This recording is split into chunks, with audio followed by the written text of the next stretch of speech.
¿Cómo les va?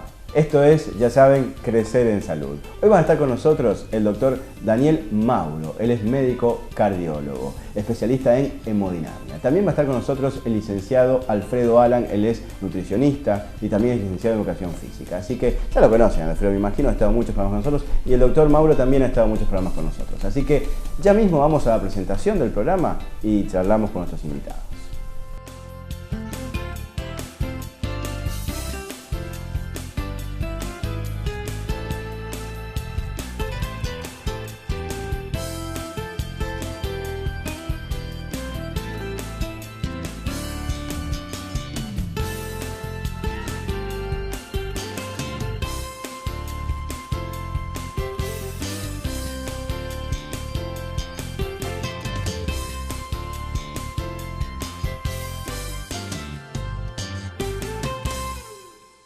Y ya estamos con nuestro primer invitado del programa de hoy. Se trata del doctor Daniel Mauro. Él es cardiólogo, especialista en hemodinamia. ¿Qué tal, Daniel? ¿Cómo estás? Bien, buenas noches. Me alegro. Muchas gracias. Muchas gracias por acompañarnos nuevamente. Por favor, Daniel un placer. Bien, si ustedes se acuerdan, Daniel ya ha estado con nosotros en otros programas anteriores.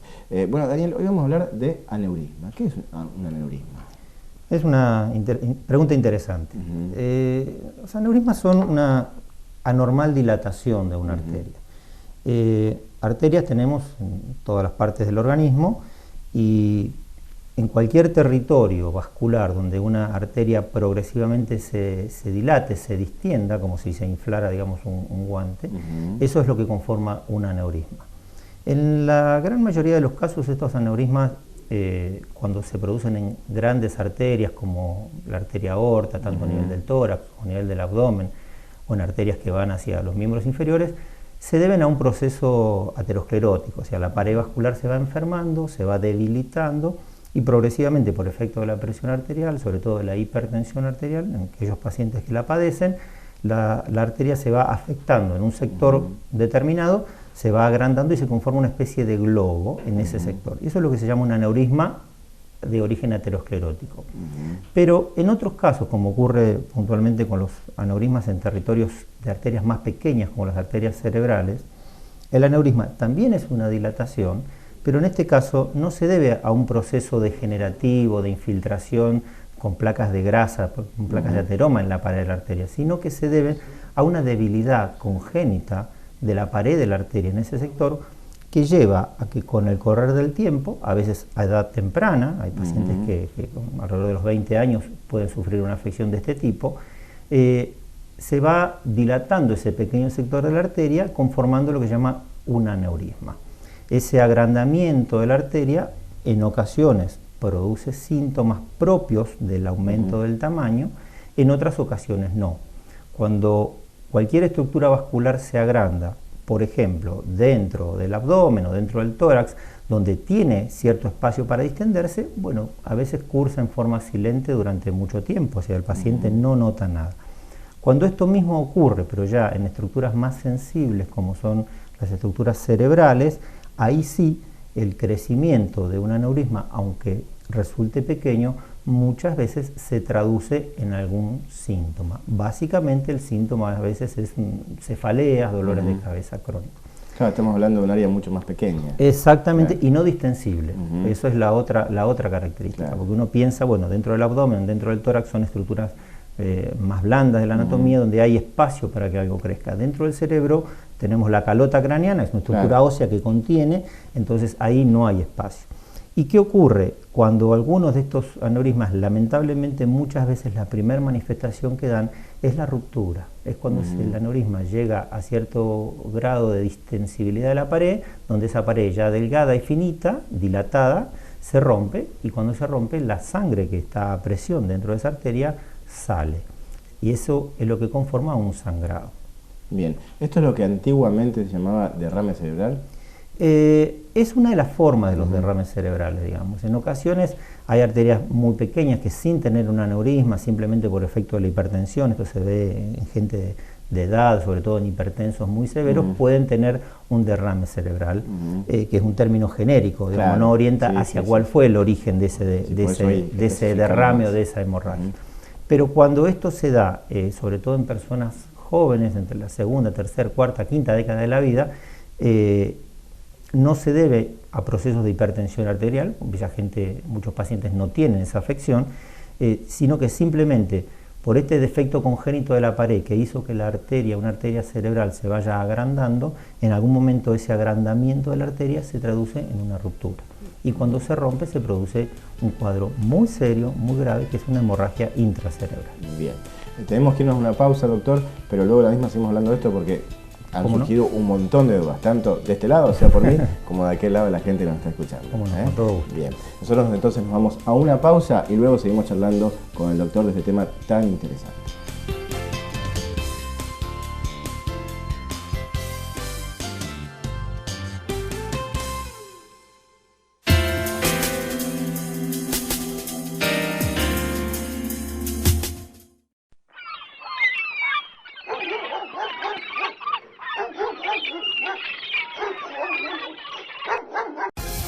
Instituto Dr. Mercado, Centro Quirúrgico de Especialidades Oftalmológicas.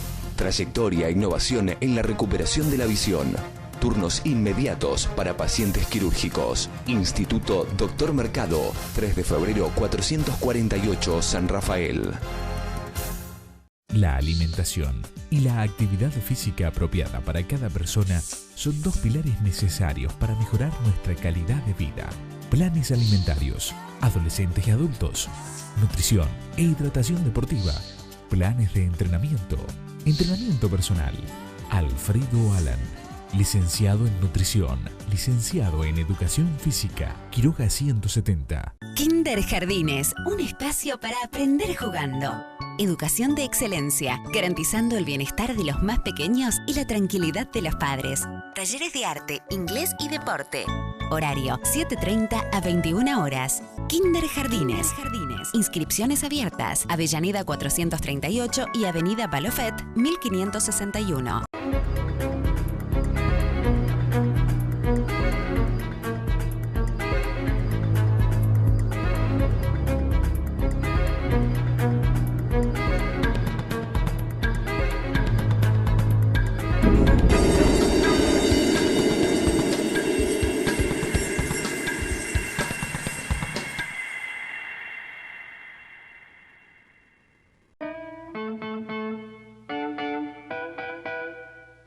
Detrás de cada prenda hay una historia. Un trabajo exquisito de moda, diseño y tendencia. Vestirse bien ya no es ningún secreto.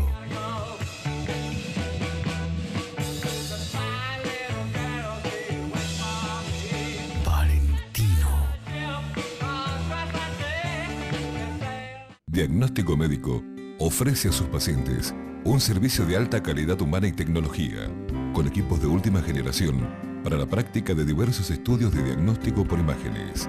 Diagnóstico Médico, calidad superior en imágenes. La medicina no solo debe curar enfermos, sino enseñar al pueblo a vivir en salud y con optimismo, para que la vida se prolongue y sea digna de ser vivida.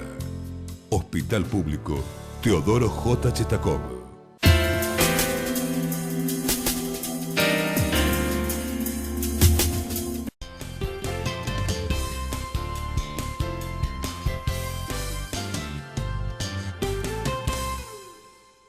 Así volvemos a la pausa, ya saben, estamos acompañados por el doctor Daniel Mauro, él es cardiólogo, especialista en hemodinamia, y estamos hablando de las aneurismas, y básicamente de las cerebrales, ¿verdad? Pues ya nos quedamos en este tema. Doctor, recién explicábamos qué es un aneurisma, cómo se da en el cerebro, en la cabeza, bien, lo digo en términos comunes, ¿no? No, por supuesto. Si la gente nos entiende, pero es importante también saber las consecuencias de esto, ¿no? Las consecuencias lamentablemente muchas veces son dramáticas. Cuando un aneurisma, digamos, sangra, porque se rompe, ese sangrado en muchos casos se lleva la vida del paciente. Esa es la lamentable realidad. Yo le diría que estadísticamente el 50% de los pacientes con un sangrado de un aneurisma cerebral no llegan a tener diagnóstico de la causa. ¿Por qué? Porque fallecen antes de ser atendidos, antes de llegar a una institución de salud. digamos, el 50% restante son los que por alguna razón el sangrado se produjo, causó un grave síntoma, pero se detuvo en un punto, con lo cual el paciente llegó a ser asistido. Esto en general se traduce en pacientes con una cefalea muy intensa, a veces directamente ingresan en un estado de coma, a veces tienen convulsiones, y los síntomas son variados, dependen de la localización de ese aneurisma, dependen de la magnitud del sangrado que ese aneurisma haya producido cuando se rompió.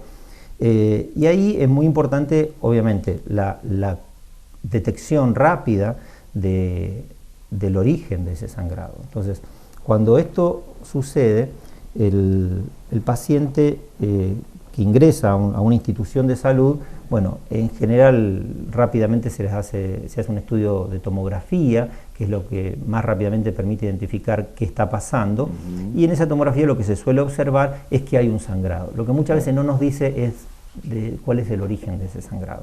Entonces, ahí es mandatorio realizar otro tipo de estudio, ya un estudio mínimamente invasivo, que es lo que se llama una angiografía. La angiografía digital o la angiografía digital cerebral es un estudio que, al igual que otros cateterismos o estudios vasculares, se hace con una anestesia local, en general desde un acceso vascular pequeño. Normalmente se utiliza la zona de la ingle del paciente, se adormece y a través de una pequeña punción se coloca un tubito plástico de unos 2 milímetros escasos de diámetro, con el cual se navega a través de las arterias y se llega hasta el origen de las arterias cerebrales a nivel del cuello. Desde ahí se inyecta una sustancia de contraste y se van tomando imágenes en un equipo especial de rayos, que es un angiógrafo digital, para tratar de identificar toda la circulación cerebral. Básicamente hay 4 grandes arterias que llevan la circulación al cerebro y que dentro del cerebro se conectan entre sí. Con ese estudio uno puede identificar en breves instantes si la circulación es normal o no, y si el sangrado se produjo, como en este caso que estamos hablando, por la presencia de una anormal dilatación, de un aneurisma cerebral que, bueno, se rompió y provocó ese síntoma. Bien. La identificación exacta de dónde está ubicado ese aneurisma, de qué características anatómicas tiene y demás, es lo que permite planificar el tratamiento después. Claro. Entonces, podríamos decir entonces que en un primer contacto, la primera asistencia que tiene el paciente, no se puede saber que es un aneurisma. No se puede saber. Se puede sospechar por el cuadro clínico, por el síntoma, si fue una cefalea, si fue una convulsión, si fue directamente un paciente que ingresa en estado de coma. Bueno, ahí se sospecha, sobre todo si se trata de alguien joven, si se sabe que manifestó previamente cefalea, dolor de cabeza intenso. Pero bueno, ahí el estudio mandatorio en general es una tomografía donde se ve si hay un sangrado, y a posteriori de eso lo que se llama una angiografía digital, para identificar ya las estructuras vasculares, para tratar de tener con certeza conocimiento de dónde está ubicado ese aneurisma y sobre todo lo más importante que hay que hacer con él, cómo tratarlo, digamos, cómo resolverlo. Bien, exactamente. Bien, según la intensidad, según donde esté ubicado, es el tratamiento como recién decíamos. Sí, en general hay una tendencia, como en muchos aspectos de la medicina, a ser mínimamente invasivos y tratar de resolver afecciones graves cada vez con intervenciones menores. La neurocirugía tuvo siempre un rol muy importante en el tratamiento de estos aneurismas a través de la vía convencional, digamos, donde hay que abrir una estructura vascular, abrir la cabeza y llegar al sector donde está el aneurisma para excluirlo, para hacer un clipado, que así se llama, de ese aneurisma.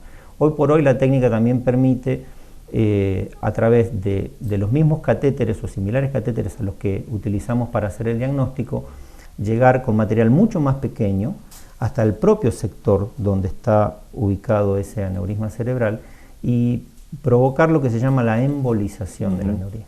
Bien. La embolización consiste en colocar pequeñas espirales de platino dentro de la zona anormal de la arteria, dentro de ese aneurisma. ¿Para qué? Para provocar la trombosis, para que ese aneurisma deje de recibir la presión de la sangre.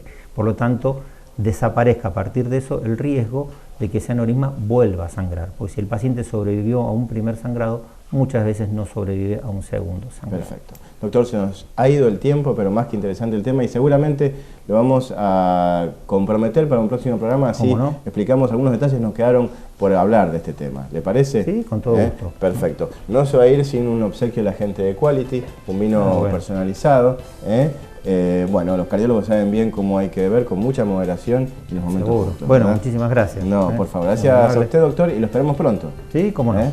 ¿Cómo Bien, no? muchas gracias por visitarnos. Vos no te muevas de aquel lado porque nos vamos a una pausa y luego seguimos con mucho más Crecer en Salud.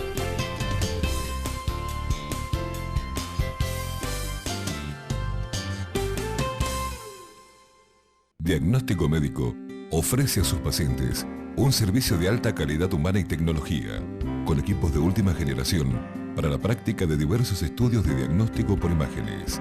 Diagnóstico Médico, calidad superior en imágenes. Instituto Doctor Mercado, Centro Quirúrgico de Especialidades Oftalmológicas. Trayectoria e innovación en la recuperación de la visión. Turnos inmediatos para pacientes quirúrgicos. Instituto Doctor Mercado, 3 de febrero 448, San Rafael. Y como les anuncié al principio del programa, llegó el turno de presentar a nuestro amigo, el licenciado Alfredo Alan, que es nutricionista. Así que comenzamos a escucharlo ya mismo. Hola, ¿qué tal? Hoy vamos a tocar dos temas muy importantes, ya que se viene la época de la temperatura mucho más agradable para hacer actividad física, que son qué ropa usar, qué zapatillas usar, a qué horario hacer actividad física y qué tipo de actividad física puedo hacer yo ahora que viene la época mucho más adecuada para salir a hacer actividad física al aire libre. Lo ideal es usar ropa, aquella ropa que sea de colores claros y que pueda permitir la evaporación de la transpiración del sujeto que hace actividad física, usar zapatillas que sean cómodas para correr. Hay que diferenciar zapatillas que sean para correr y zapatillas que sean para hacer trekking. No lo mismo zapatillas que son mucho más duras para hacer trekking en la montaña, donde hay piedras, que aquellas zapatillas que son para correr en asfalto o zapatillas para correr en tierra.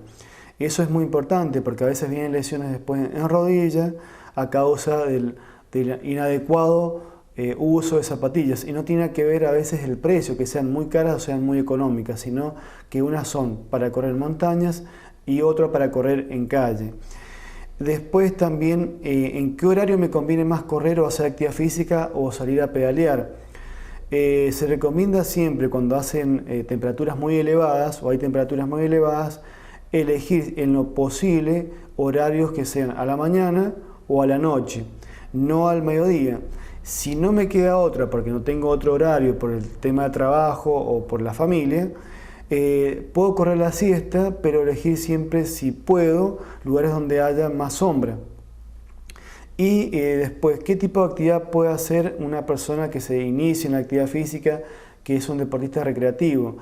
Hay que elegir la actividad física, si hace mucho que yo no hago actividad, una actividad que sea en forma progresiva, en intensidad, y que yo vaya aumentando también el volumen en forma progresiva.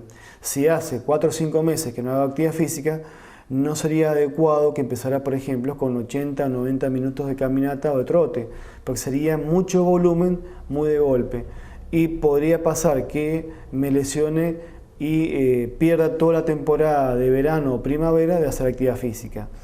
Después también, ¿qué conviene hacer? Si ciclismo o natación o caminar o correr. Bueno, hay que elegir una actividad física que yo la pueda hacer fácilmente, que me guste y que sea cómodo para que yo la pueda realizar.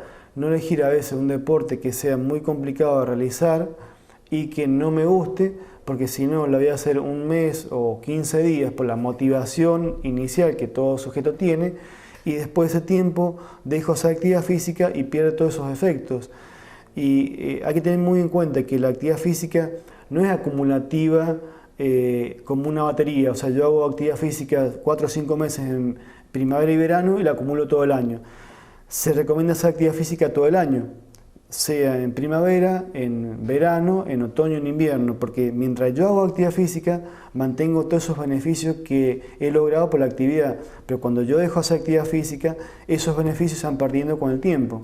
Toda esa mejora cardiovascular, toda esa mejora que he logrado de bajar de peso o mantener de peso, se logra mientras yo estoy haciendo actividad física. Cuando yo dejo hacer actividad física, todas esas mejoras fisiológicas y anatómicas, musculares y ligamentosas se van perdiendo en forma progresiva. Así como yo fui mejorando, así lo voy perdiendo. Entonces es muy importante que yo haga actividad física todo el año, que tenga en cuenta qué tipo de ropa estoy usando para hacer actividad física, qué tipo de calzado estoy haciendo para hacer actividad física y la hora, entre lo posible, si es primavera o verano con temperaturas muy elevadas, usar o realizar actividad física en horas de mañana o de noche. Y si es al mediodía, en lo posible elegir lugares que sean con sombra, no al sol directamente. En el próximo bloque vamos a hablar también, otro tema que es muy importante es qué comidas hacer, qué líquido tomar durante la actividad física y si tengo que comer o no antes de hacer actividad física.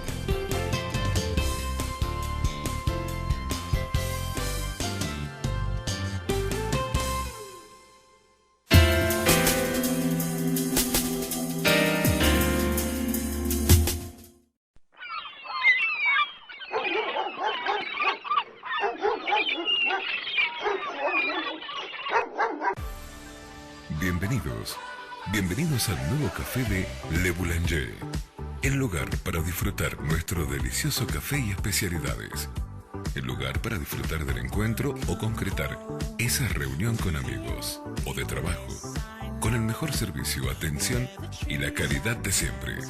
Bienvenidos a lo nuevo, bienvenidos a Le Boulanger Café, Hipólito Yrigoyen 926.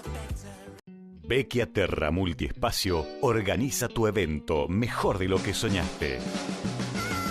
En el corazón de la ciudad, festeja tus 15, graduaciones, bodas, aniversarios y todo tipo de eventos con la excelente gastronomía que ofrece el Vecchia. Haremos de ese momento un recuerdo inolvidable.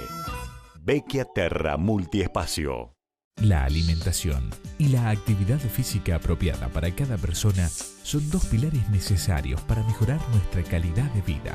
Planes alimentarios, adolescentes y adultos, nutrición e hidratación deportiva, planes de entrenamiento personal. Alfredo Alan, licenciado en nutrición, licenciado en educación física, Quiroga 170.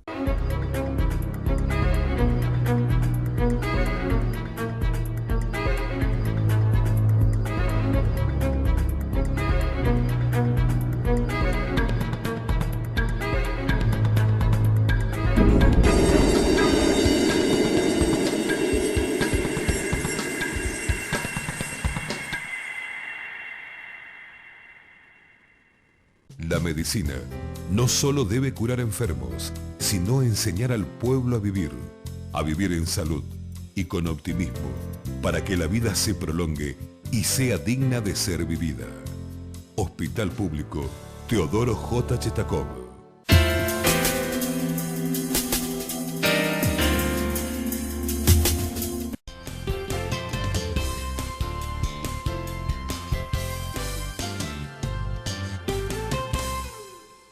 Bueno, continuando con otro tema que es muy importante para hacer actividad física, tanto en verano, en primavera, como en otoño y en invierno, es la comida.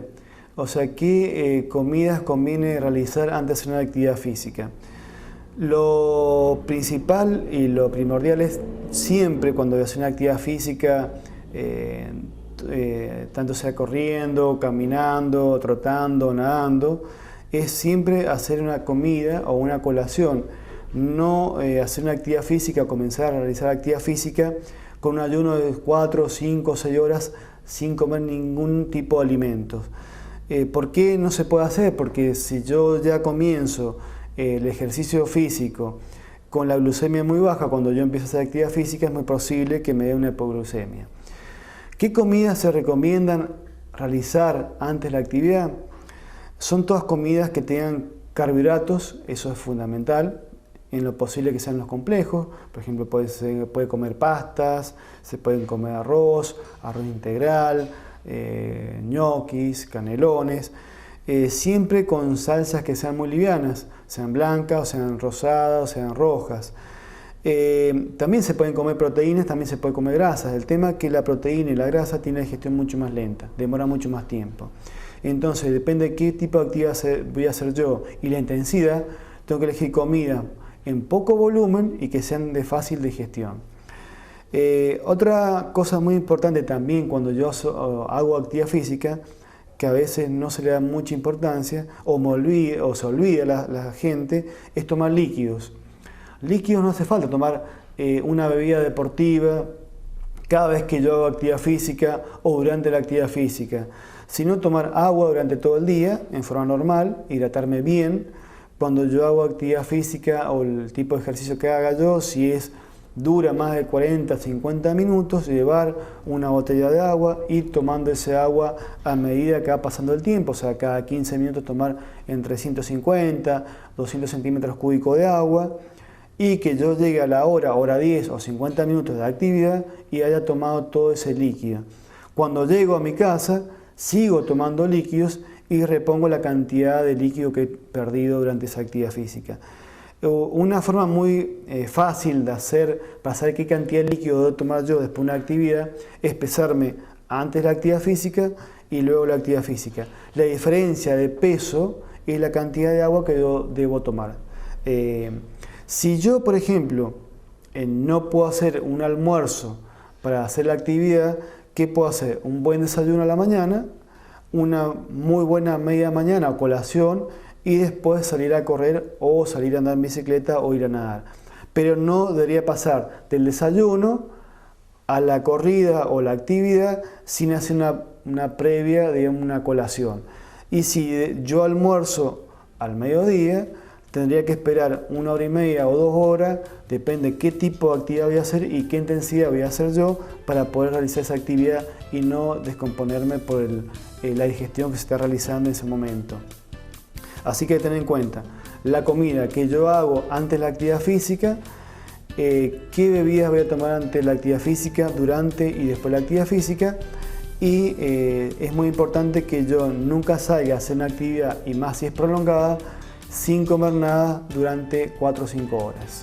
Y si la actividad física va a durar más de 1 hora o 2 horas de actividad física, llevar un alimento, una barra de cereal o frutas para que yo tenga algo de glucosa para seguir haciendo la actividad y no me dé una hipoglucemia. Son algunos consejos en forma general que se dan a las personas, obvio que no tengan ninguna patología o no sean diabéticos, que ya son casos más específicos, más especiales, pero son consejos generales. Le agradecemos muchísimo acompañarnos nuevamente al licenciado Alfredo Alan. Nosotros tenemos que irnos a una nueva pausa y luego lo que queda de este Crecer en Salud de hoy.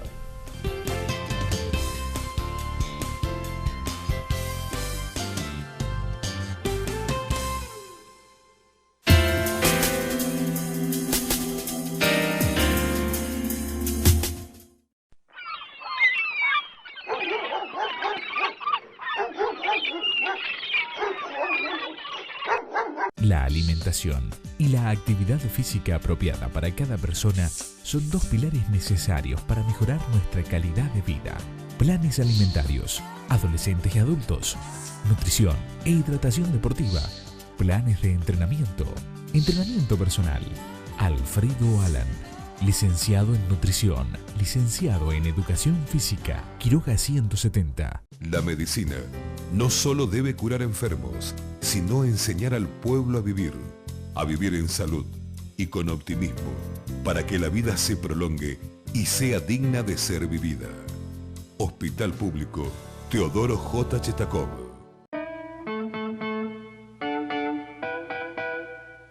Detrás de cada prenda hay una historia. Un trabajo exquisito de moda, diseño y tendencia. Vestirse bien ya no es ningún secreto.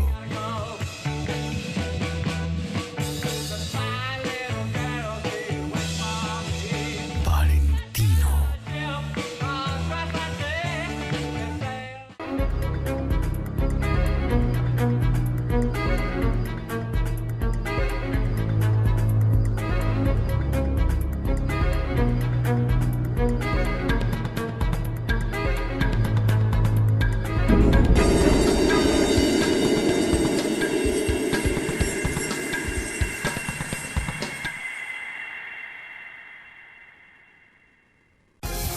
Instituto Doctor Mercado, Centro Quirúrgico de Especialidades Oftalmológicas. Trayectoria e innovación en la recuperación de la visión. Turnos inmediatos para pacientes quirúrgicos. Instituto Doctor Mercado, 3 de febrero 448, San Rafael.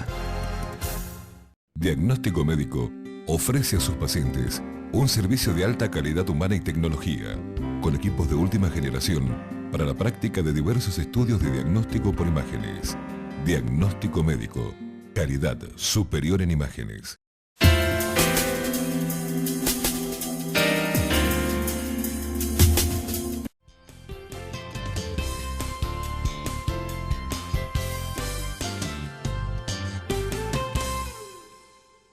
Nos despedimos, nos vamos, por eso le agradezco a la gente del Bequiaterra que nos recibe en su casa, también a vos que estás de aquel lado, por supuesto, y mientras tanto también aprovecho para agradecerle a los amigos de Quality que nos acompañan con sus exquisitos vinos, como también a la gente de Valentino que me visten muy bien programa tras programa. Así que de esta forma te digo chao, hasta nuestro próximo encuentro.